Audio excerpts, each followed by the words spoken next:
मान लीजिए कि कोई व्यक्ति सामने खड़ा है, उसे देखा जा रहा है, उससे बात की जा रही है, लेकिन एक अजीब सी बात ध्यान में आती है।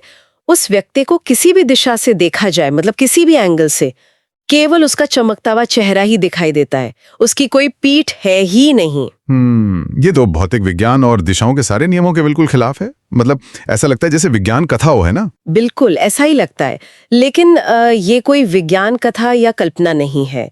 आज की इस विस्तृत चर्चा में हम कुछ ऐसे ही ऐतिहासिक और आध्यात्मिक स्रोतों का विश्लेषण करने जा रहे हैं जो सदियों पुराने हैं। और ये बहुत ही दिलचस्प होने वाला है, क्योंकि जंब सागर के अंशों पर आधारित ये स्रोत केवल एक संत की कथा नहीं कहते, बल्कि उस बिंदु को छूते हैं जहां शरीर और आत्मा के बीच का अंतर पूरी तरह से मिट जाता है। सही कहा। हम गुरु जंभेश्वर के जीवन के चमत्कारों और उनके वेदांतिक उपदेशों के पीछे छिपे रहस्यों को इस तरह खोलेंगे जो इतिहास और दर्शन के बीच एक मजबूत पुल बनाते हैं। मतलब हम हमेशा शरीर और आत्मा को अलग अलग करके देखते हैं ना, लेकिन आज के स्रोत इस बुनियादी धारणा को ही चुनौती दे रहे हैं। बिल्कुल। और इस चर्चा का सबसे महत्वपूर्ण पहलू यह है कि यह विश्लेषण किसी अंधविश्वास या जादुई घटनाओं पर आधारित नहीं है। जंब सागर के इन प्रसंगों में एक बहुत ही तार्किक दार्शनिक गहराई है। तो इसका मतलब है कि हम सिर्फ क्या हुआ पर बात नहीं करेंगे, बल्कि क्यों और कैसे हुआ इसे भी समझेंगे। एकदम सही। जब इन घटनाओं को वेदांत के चश्मे से देखा जाता है तो हर चमत्कार के पीछे कार्य कारण का एक नियम दिखाई देता है। यह मानव मनोविज्ञान की गहरी समझ है। खैर, ये तो एक बहुत ही ठोस आधार हो गया। तो किसी भी दर्शन को समझने के लिए सबसे पहले शुरुआत वहीं से करनी होती है जहां से सब कुछ शुरू हुआ। नमस्कार, और आप सुन रहे हैं द बिश्नोइज्म की विशेष पॉडकास्ट श्रृंखला, जिसमें हम गुरु जंभेश्वर भगवान की पावन शब्दवाणी के प्रत्येक शब्द को उसके मूल प्रसंग, आध्यात्मिक रहस्य और गहन दार्शनिक अर्थ के साथ समझने का प्रयास कर रहे हैं। आज हम शब्दवाणी के द्वितीय शब्द का अध्ययन करेंगे। यह केवल एक चमत्कार की कथा नहीं है, बल्कि ऐसा दिव्य उपदेश है जिसमें गुरु जंभेश्वर भगवान अपने ब्रह्म स्वरूप, आत्मा, परमात्मा, दया, धर्म और जीवन के परम सत्य का उद्घाटन करते हैं। आइए इस अद्भुत प्रसंग की ओर चलते हैं। सम्राथल के पास एक ऐसा संकट आया जिसने इस शक्ति की परीक्षा ली। वो डाकुओं वाला प्रसंग ना, जहां जोधपुर राज्य के डाकू भारी संख्या में गायों, ऊंटों और बछड़ों का अपहरण करके ले जा रहे होते हैं। हाँ, और पशुओं की पीड़ा का चित्रण बहुत स्पष्ट है। गायें अपनी परिचित भूमि और छोटे बछड़ों के वियोग में बुरी तरह रंभा रही हैं। सुनकर ही कितना दुख होता है। तो ग्वालबाल दौड़कर गुरु जंभेश्वर के पास आते हैं। ऐसे में जो प्रतिक्रिया सामने आती है वो किसी भी सांसारिक व्यक्ति की सोच से बिल्कुल अलग है। बिल्कुल। गुरुजी किसी सेना को नहीं बुलाते। वे उन छोटे छोटे ग्वालबालों को आदेश देते हैं कि वे अपनी गेड़ी यानी लाठियों पर सवार होकर उन खूंखार डाकुओं का पीछा करें। रुकिए, लाठियों पर सवार होकर मतलब एक तरफ क्रूर और सशस्त्र डाकू और दूसरी तरफ लाठियों को घोड़ा बनाकर दौड़ते बच्चे? ये तो बहुत खतरनाक है। बाहरी दृष्टिकोण से ये अत्यंत हास्यास्पद और खतरनाक ही लगता है। कोई भी सोचेगा कि बच्चों को डाकुओं के सामने भेजना तो मौत के मुंह में धकेलना है। लेकिन असली घटना तो इसके बाद घटती है। जैसे ही वे बच्चे डाकुओं की तरफ बढ़ते हैं, डाकुओं की दृष्टि में एक भयानक बदलाव आता है। उन्हें वे छोटे बच्चे नहीं दिखते, बल्कि एक विशाल, भयंकर और सशस्त्र सेना अपनी ओर बढ़ती हुई दिखाई देती है। अरे वाह! और डाकू उस दृश्य से इतने डर जाते हैं कि सारा पशुधन वहीं छोड़कर भाग निकलते हैं। मतलब बिना लड़े ही हार मान लेते हैं। बिल्कुल। और बाद में जब जोधपुर नरेश के राजकुमार उधोजी और विदोजी अपनी वास्तविक सेना लेकर वहां पहुंचते हैं तो हैरान रह जाते हैं कि पशु सुरक्षित हैं और डाकू गायब। इसके पीछे का मनोविज्ञान क्या कहता है? मतलब ये केवल एक चमत्कार तो नहीं था? नहीं, इसका उद्देश्य बहुत स्पष्ट था। गुरु जंभेश्वर ने स्वयं को बाल ब्रह्मचारी और दया धर्म का संस्थापक बताया है। यदि वे चाहते तो उन डाकुओं का उसी क्षण विनाश कर सकते थे। लेकिन उन्होंने ऐसा नहीं किया। उन्होंने एक दृष्टि भ्रम, एक ऑप्टिकल इल्यूजन पैदा किया, है ना? हाँ, उन्होंने मृत्युदंड देने के बजाय डाकुओं के मन के उसी भय का उपयोग किया जिससे वे दूसरों को डराते थे। बिना रक्त बहाए बुराई को हरा दिया। ये करुणा का एक बहुत ही विलक्षण रूप है। सच्ची शक्ति वह है जो निर्दोषों की रक्षा करे, और वो भी इस तरह कि अपराधी का भी संहार न हो। उसी समय कान्हा जी के पुत्र के मन में एक अद्भुत जिज्ञासा उत्पन्न हुई। उन्होंने विनम्र भाव से पूछा, हे देव, मैं काफी समय से आपको देख रहा हूं, लेकिन मुझे आपकी पीठ दिखाई नहीं देती। मैं जिस दिशा में जाता हूं मुझे आपका मुख ही दिखाई देता है। कृपया इस रहस्य को स्पष्ट कीजिए। यहीं से प्रारंभ होता है शब्दवाणी का द्वितीय शब्द। गुरु जम्भेश्वर भगवान कहते हैं, मोरे छाया न माया, लोही न मासू, रक्तू न धातु, मोरे माय न बापू। यह पंक्ति पहली दृष्टि में रहस्यमयी प्रतीत होती है, किंतु इसका अर्थ अत्यंत गहरा है। गुरु जम्भेश्वर भगवान कहते हैं, मेरा वास्तविक स्वरूप न तो माया के अधीन है और न ही माया की छाया से प्रभावित है। इस संसार का प्रत्येक जीव माया से आच्छादित है। यही माया मनुष्य को शरीर, धन, परिवार, पद और अहंकार के बंधनों में बांध देती है। इसी कारण मनुष्य सत्य को पहचान नहीं पाता और नश्वर वस्तुओं को ही स्थायी समझ बैठता है। किंतु भगवान स्पष्ट करते हैं कि उनका शुद्ध स्वरूप इन सब सीमाओं से परे है। वह न जन्म लेता है, न नष्ट होता है और न ही माया के प्रभाव में आता है। इसके बाद भगवान कहते हैं, लोही न मासू, रक्तू न धातु, अर्थात मेरा वास्तविक अस्तित्व इस पंच भौतिक शरीर तक सीमित नहीं है। यह शरीर रक्त, मांस, अस्थि और धातुओं से बना है, लेकिन आत्मा इन सबसे भिन्न है। यही बात हमें भगवद गीता में भी देखने को मिलती है, जहां भगवान श्री कृष्ण अर्जुन से कहते हैं कि आत्मा न जन्म लेती है, न मरती है, न उसे शस्त्र काट सकते हैं, न अग्नि जला सकती है। गुरु जम्भेश्वर भगवान भी उसी सनातन सत्य की ओर संकेत करते हुए बताते हैं कि परमात्मा किसी भौतिक शरीर का नाम नहीं, बल्कि शुद्ध चेतना है। फिर वे कहते हैं, मोरे माय न बापू। इसका अर्थ यह नहीं कि वे अपने माता पिता का निषेध कर रहे हैं। यहां वे अपने परम, निर्गुण और शाश्वत स्वरूप की चर्चा कर रहे हैं। जिसका जन्म ही नहीं हुआ, उसका माता पिता भी नहीं हो सकते। जो अनादि है वही अनंत है। यही कारण है कि भारतीय दर्शन में ब्रह्म को अजन्मा, स्वयंभू, अनंत कहा गया है। यहां गुरु जम्भेश्वर भगवान स्वयं को उसी परम चेतना के रूप में प्रकट कर रहे हैं। अब शब्द की अगली पंक्ति आती है, आपन आपू, रोही न रापू, कोपू न कलापू, दुख न सरापू। इसका अर्थ है, मैं स्वयं में पूर्ण हूं। मुझे किसी बाहरी सहारे की आवश्यकता नहीं है। मनुष्य सुख पाने के लिए कभी धन पर निर्भर रहते हैं, कभी संबंधों पर, कभी पद पर और कभी परिस्थितियों पर। लेकिन भगवान कहते हैं कि जो स्वयं में स्थित हो जाता है, उसे किसी बाहरी सहारे की आवश्यकता नहीं रहती। आगे वे कहते हैं कि मेरे भीतर क्रोध नहीं है, मोह नहीं है, द्वेष नहीं है। दुख ने होने से मैं किसी को श्राप नहीं दे सकता, केवल आशीर्वाद दे सकता हूं। श्राप क्रोध से उत्पन्न होता है, और जहां क्रोध का अस्तित्व ही नहीं, वहां श्राप कैसे होगा? वहां तो केवल आशीर्वाद, करुणा और कल्याण ही होता है। इसके बाद उदाहरण एक अत्यंत महत्वपूर्ण प्रश्न पूछते हैं, यदि आप स्वयं ही ब्रह्म हैं, यदि आप ही परमात्मा हैं, तो फिर आप किसका स्मरण करते हैं? उद्धरण का प्रश्न अत्यंत गहन था।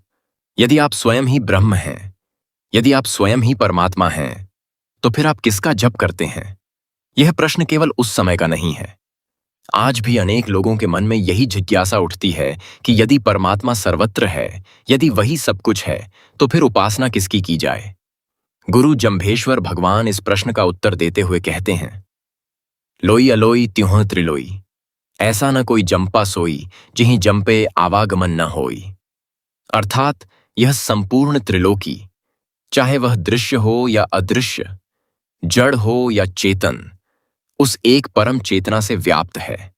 ऐसा कोई स्थान नहीं है जहां परमात्मा उपस्थित न हो। यही सनातन दर्शन का मूल सिद्धांत है।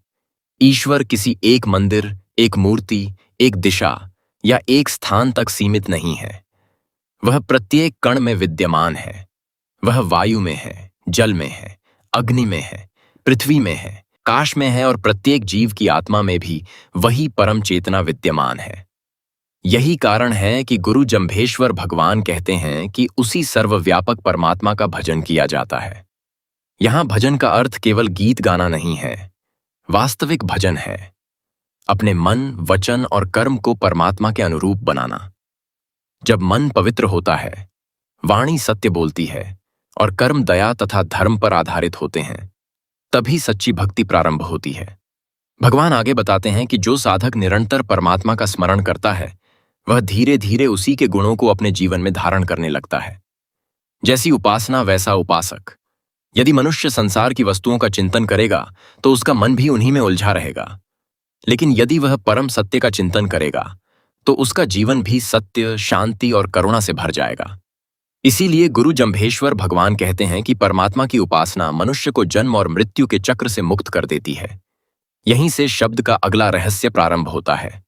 भगवान कहते हैं, मोरी याद न जानत, महियल धूंवा बखाणत, उरत ढाकले त्रिशूलूं।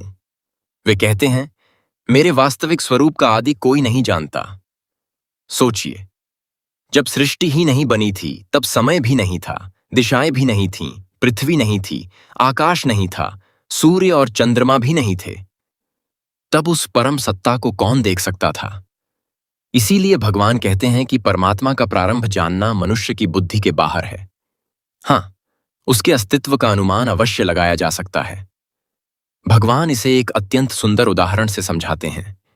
यदि किसी पर्वत के पीछे से धुआं उठता दिखाई दे तो बिना अग्नि को देखे भी हम समझ जाते हैं कि वहां कहीं आग अवश्य जल रही है। इसी प्रकार यह संपूर्ण सृष्टि भी उस परम कारण का प्रमाण है। हम सृष्टि को देखते हैं, उसके नियमों को देखते हैं, प्रकृति के अद्भुत संतुलन को देखते हैं और उसी से अनुमान लगाते हैं कि अवश्य ही कोई सर्वोच्च चेतना इस समस्त व्यवस्था का संचालन कर रही है। किंतु केवल तर्क से परमात्मा प्राप्त नहीं होता, केवल अनुमान से परमात्मा का अनुभव नहीं होता। उसके लिए साधना चाहिए, भक्ति चाहिए, आत्मशुद्धि चाहिए और सबसे अधिक चाहिए गुरु का मार्गदर्शन। इसके बाद गुरु जम्भेश्वर भगवान मनुष्य के जीवन की एक बहुत बड़ी सच्चाई बताते हैं। वे कहते हैं कि इस संसार में प्रत्येक व्यक्ति 3 प्रकार के तापों से पीड़ित रहता है। पहला है दैहिक ताप, जो शरीर और मन के दुखों से उत्पन्न होता है। दूसरा है दैविक ताप, जो प्रकृति और दैवी शक्तियों से संबंधित परिस्थितियों से उत्पन्न होता है। और तीसरा है भौतिक ताप, जो संसार के संघर्ष, लालच, मोह, प्रतिस्पर्धा और बाहरी परिस्थितियों से जन्म लेता है। भगवान कहते हैं कि मनुष्य को अपना जीवन इन तीनों तापों से बचाने में लगाना चाहिए। व्यर्थ के विवाद, अहंकार और तर्क वितर्क में अपना समय नष्ट नहीं करना चाहिए। जो समय आत्मज्ञान में लग सकता है, उसे यदि हम झगड़ों में खो दें तो यह जीवन का सबसे बड़ा नुकसान है। यही कारण है कि गुरु जम्भेश्वर भगवान बार बार मनुष्य को संयम, विवेक और साधना का मार्ग अपनाने की प्रेरणा देते हैं। उद्धरण के मन में एक सवाल की फिर जिज्ञासा उत्पन्न होती है। वे पूछते हैं, यदि परमात्मा स्वयं अनादि है तो उसकी रचना किसने की? और गुरु जम्भेश्वर भगवान इसका जो उत्तर देते हैं वह भारतीय दर्शन के सबसे गहन सिद्धांतों में से एक माना जाता है। आद अनाद तो हम रच लो, हमें सिर झीलों से कौन। भगवान कहते हैं, यह संपूर्ण सृष्टि वर्तमान में भी और अनादिकाल से परमात्मा स्वरूप मेरी ही रचना है। लेकिन यदि कोई यह पूछे कि उस परमात्मा की रचना किसने की, तो यह प्रश्न ही अधूरा है। क्योंकि यदि हम मान लें कि परमात्मा का भी कोई निर्माता है, तो फिर उस निर्माता का भी कोई निर्माता होगा, उसके निर्माता का भी कोई निर्माता होगा। यह क्रम कभी समाप्त नहीं होगा। दर्शन शास्त्र में इसे अनवस्था दोष कहा जाता है। इसीलिए गुरु जम्भेश्वर भगवान स्पष्ट करते हैं कि मैं न किसी से उत्पन्न हुआ हूं और न किसी ने मेरी रचना की है। मैं स्वयंभू हूं, अनादि हूं, अनंत हूं और संपूर्ण सृष्टि का मूल कारण हूं। यही विचार हमें उपनिषदों, वेदांत और सनातन दर्शन में भी मिलता है, जहां ब्रह्म को नित्य, शाश्वत और स्वयं सिद्ध बताया गया है। इसके बाद उद्धरण के मन में एक और प्रश्न उठता है, यदि परमात्मा अवतार लेकर इस पृथ्वी पर आते हैं तो उन्हें किस रूप में पहचाना जाए? क्या वे योगी होते हैं? क्या वे भोगी होते हैं? क्या वे अत्यंत अल्पाहारी होते हैं? क्या वे केवल ज्ञान की बातें करते हैं? या फिर वे संसार के सामान्य मनुष्यों की तरह दिखाई देते हैं? इन्हीं प्रश्नों के उत्तर में गुरु जम्भेश्वर भगवान कहते हैं, मैं जोगी, कै भोगी, कै अल्प आहारी, ज्ञानी, कै ध्यानी, कै निज कर्मधारी। हमारे जैसे अवतारी पुरुष योगी हैं या भोगी अथवा थोड़ा आहार करने वाले हैं, या हम ज्ञानी हैं अथवा ध्यान करने वाले ध्यानी तथा अपने स्वधर्म और कर्तव्य कर्म का पालन करने वाले हैं। अर्थात तुम मुझे किसी एक सीमित परिभाषा में बांधने का प्रयास मत करो। इसके बाद भगवान कहते हैं, सोखी के पोखी, कै जल बिंबधारी, दया धर्म थापले, निज बाला ब्रह्मचारी। इसका अर्थ अत्यंत प्रेरणादायक है। भगवान कहते हैं, मेरे स्वरूप को समझने के लिए बाहरी कल्पनाओं में मत उलझो। यह मत सोचो कि मैं किस रूप में प्रकट हुआ हूं। यह मत खोजो कि मेरा बाहरी स्वरूप कैसा है। यदि मुझे पहचानना है तो मेरे कार्यों से पहचानो। जहां दया है, जहां धर्म की स्थापना है, जहां जीवों के प्रति करुणा है, जहां सत्य है, जहां संयम है, जहां ब्रह्मचर्य, आत्मसंयम और पवित्र जीवन का आदर्श है, वहीं परमात्मा का वास्तविक प्रकाश प्रकट होता है। यही गुरु जंभेश्वर भगवान के संपूर्ण जीवन का संदेश भी है।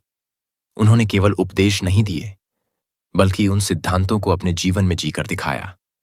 उन्होंने जीव दया को धर्म का आधार बनाया। उन्होंने प्रकृति की रक्षा को ईश्वर की उपासना माना। उन्होंने सत्य, संयम, शुचिता और सदाचार को मनुष्य जीवन की सबसे बड़ी साधना बताया। और यही कारण है कि उनके द्वारा स्थापित 29 नियम आज भी केवल धार्मिक नियम नहीं, बल्कि संपूर्ण मानवता और प्रकृति के संतुलन का मार्गदर्शन करते हैं। तो आज की इस चर्चा को अगर समेटे तो ये स्पष्ट हो जाता है कि गुरु जंभेश्वर की शिक्षाएं केवल इतिहास के पन्नों में दर्ज चमत्कारों की कहानियां नहीं है। बिल्कुल नहीं। ये दैहिक, दैविक और भौतिक तापों यानी उन दुखों से बचने का व्यवहारिक मार्ग हैं जो हमेशा कांटों की तरह चुभते रहते हैं। सही कहा। और जाते जाते श्रोताओं के लिए एक गहरा विचार छोड़कर जाना चाहूंगी। आज की भागदौड़ भरी दुनिया में जहां हर कोई बाहरी दिखावे और भौतिक शोर में उलझाए, अगर हम दुनिया को उस नजरिए से देखें जहां भौतिक शरीर की सीमाएं टूट जाती हैं, तो क्या हमारे रोजमर्रा के झगड़े, तनाव और चिंताएं बेमानी नहीं हो जाएंगी? ये सोचने वाली बात है।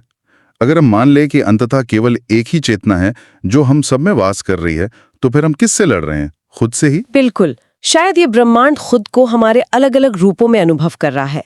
इस दृष्टिकोण को अपने जीवन में उतार कर देखें, शायद दुनिया पूरी तरह से अलग नजर आए।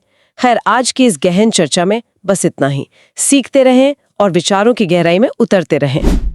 इसी दिव्य संदेश के साथ आज का यह विशेष अंक यहीं समाप्त होता है। यदि आपको यह प्रस्तुति ज्ञानवर्धक लगी हो तो इसे अपने परिवार, मित्रों और समाज के साथ अवश्य साझा करें। द बिश्नोइज्म के साथ जुड़े रहिए। सब्सक्राइब और फॉलो जरूर कर लेवे। अगले एपिसोड में हम गुरु जंभेश्वर भगवान की शब्दवाणी के तृतीय शब्द का अध्ययन करेंगे और उसके गूढ़ आध्यात्मिक संदेश को समझेंगे। तब तक के लिए गुरु जंभेश्वर भगवान की जय।